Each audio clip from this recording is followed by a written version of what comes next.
and welcome back to my book corner for another story time with me, Rockin' Ryan. Now today marks day 1 of 5 story times I'm going to be sending you this week.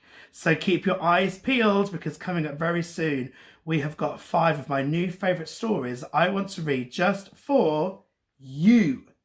Now today is a very, very special story time to kick off my week because it's a very special girl's birthday today. So this story is dedicated to you, Malika, who is 5 years old. And because you're 5, that is why I will be reading 5 stories, 1 for every single year.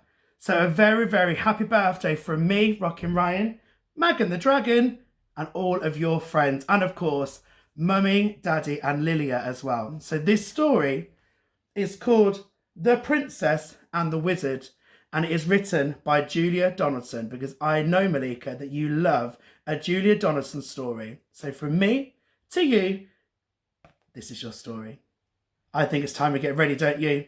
So let's turn on those listening ears, click, get nice and comfy, because today's story is called The Princess and the Wizard, and it's written by Julia Donaldson and illustrated by Lydia Monks. It was Princess Eliza's birthday. She was blowing out the 7 candles on her cake when a wicked wizard flew down the chimney and into the room. "Why didn't you invite me to your party?" he thundered. "Because wicked wizards like turning people to stone," replied Princess Eliza. "So they do," said the wizard. With a flick of his bony fingers, he turned the king, the queen, and all the party guests into stone. Then he laughed, a horrible laugh, and said to Princess Eliza, "They like capturing princesses too." Does not seem very kind, does he? Just then, there was a whirring of wings, and in through the window flew the princess's fairy godmother. She was late for the party. When she saw what had happened, she waved her wand and said, "The princess may try 7 times to escape by changing her colour and changing her shape." The wizard just laughed his horrible laugh and said, "Ha ha ha ha ha! Changing her colour and changing her shape will never help Princess Eliza escape." Then he snapped his bony fingers again and turned the fairy godmother to stone. Can you do that? Can you snap your fingers like this? Click! And see if any magic happens. Are you ready? 1, 2, 3, click! Oh, it's okay. I've not turned to stone. The wizard whisked the princess up the chimney and carried her away to his tall, dark castle. He locked her into the cellar where she cried herself to sleep. What is it about princesses, tall towers and cellars?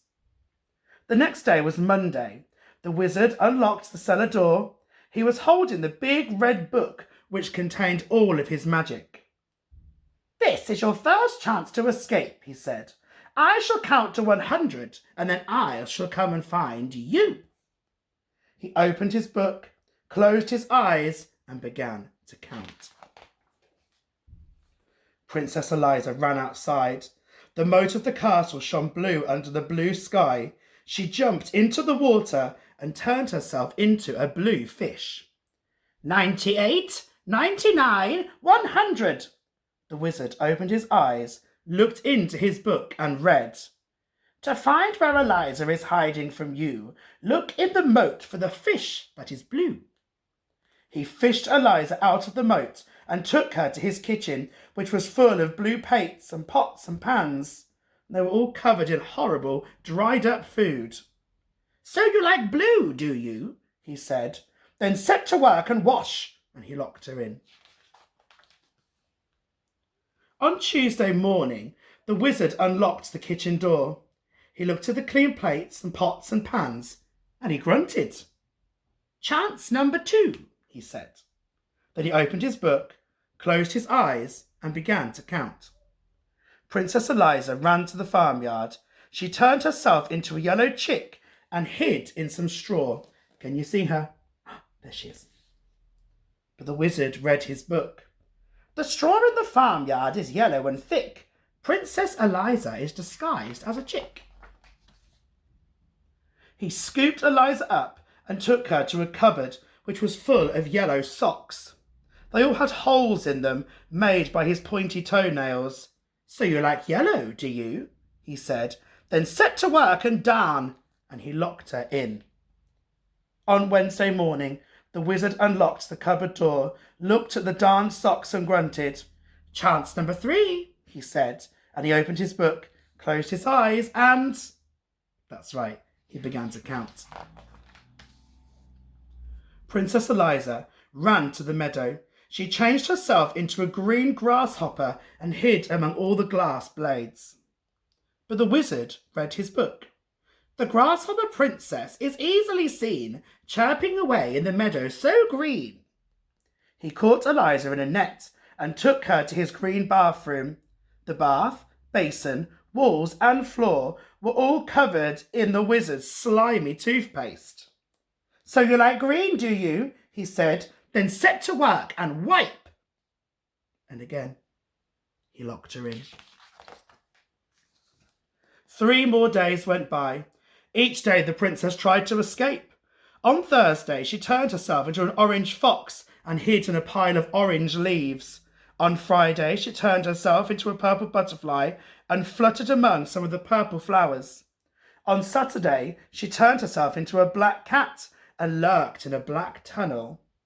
But each time, the wizard found her, and he gave her yet more work to do. On Sunday morning, the wizard came onto the roof where Eliza had been scrubbing the sooty chimney pots. Instead of grunting, he laughed his horrible laugh. "This is your last chance," he said. "If I catch you this time, you must stay and work for me for the rest of your life." Then he opened his book, closed his eyes, and began to count. Princess Eliza turned herself into a white gull and flew up into a cloud. But as she hovered above the roof where the wizard was still counting, she saw words forming on the page of his open book. "So that's how he finds me," she cried. "Oh, I shall never escape." Then she had an idea. She turned herself into a page of the wizard's book. A perfectly blank page with no writing on it. 98, 99, 100. The wizard finished counting and began to read his book. The princess turned into a bird in the sky. She hid in a cloud, and then she had one more try. That was the end of the page. The wizard turned over to read more, but there was no more. Well, the next page in his book was blank and white. He flew into a rage. "You stupid book!" he shouted, and he hurled it into the moat. The book landed with a splash and sank to the bottom. All of the wizard's magic was gone. At that moment, in the palace, the king and queen and all the party guests came back to life. "Oh, where is Princess Eliza?" they asked each other.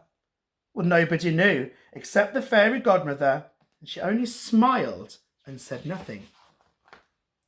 Princess Eliza had turned herself from a white page into a blue fish and was swimming to the edge of the moat. She turned herself into a yellow chick and ran across the corn in the farmyard.